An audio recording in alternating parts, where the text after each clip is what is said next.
এখন আমার অখণ্ড অবসর। আজই প্রথম কেন যেন মনে হলো আমার একটু কাঁদা উচিত। এতদিন ভেবেছি ওসব শুধু সময়ের অপচয়, ওসব ন্যাকামো আমাকে মানায় না। আমাকে মানায় না কাজ ফেলে ধুম করে বাড়ি ফেরা। আমাকে মানায় না সকালে হাঁটতে গিয়ে বেলি ফুল কেনা, অথবা নিদেন পক্ষে ফুটপাত থেকে বেছে বেছে কিনে নেওয়া নরম বাতাবি কিংবা লাল শাক। আমাকে মানায় না বাজারের ফর্দ আর থলে হাতে ঘিন ঘিনে গলিতে গিয়ে ডালায় পড়ে থাকা মাছের কানসা তুলে দেখা, দাম দর করা, ঠিকঠাক টাকা গুনে নেয়া। আমাকে মানায় না চা বানিয়ে কাপের দেয়ালে ঝুলে থাকা গড়ানো চায়ের ফোঁটাটুকু মুছে নেওয়া।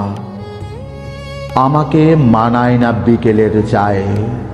আমাকে মানায় না সন্ধ্যায় সন্তান হয়ে হোমওয়ার্কে পড়ার টেবিলে। আমাকে মানায় না রাতের জোনাকিতে জ্যোৎস্নায় রমণের আগে প্রাক প্রস্তুতি। আমার কাছে মনে হয় শুধুই সময়ের অপচয়। আমার মনে নেই শেষ কবে আমি মাকে ডেকেছি। আমার মনে নেই শেষ কবে আমি সন্তানের গালে চুমু খেয়েছি। আমার ঠিক মনে পড়ছে না শেষ কবে আমি স্ত্রীর প্রশংসায় পঞ্চমুখ হয়েছি। এই শহর তো এমন ছিল না তখন, এই সময় তো এমন ছিল না তখন। শেষ কবে আমি ভোরের আজান শুনেছি, আমার মনে নেই। শেষ কবে আমি সূর্যোদয় দেখেছি, আমার মনে নেই। শেষ কবে আমি বারান্দায় বেড়াতে আসা নাম না জানা নরম পাখিটাকে দেখেছি পরম মমতায়, আমার মনে নেই। আমার তো এসবের প্রয়োজন ছিল না কোনো। আমার তো ছিল না ক্ষমতার ডালপালা, মহিরুহ দম্ভের। আমার তো ছিল চারপাশে চাপরাশি, কেরানি ও ম্যানেজার। আমার তো ছিল ব্যস্ততা, দিন রাত নির্ঘুম।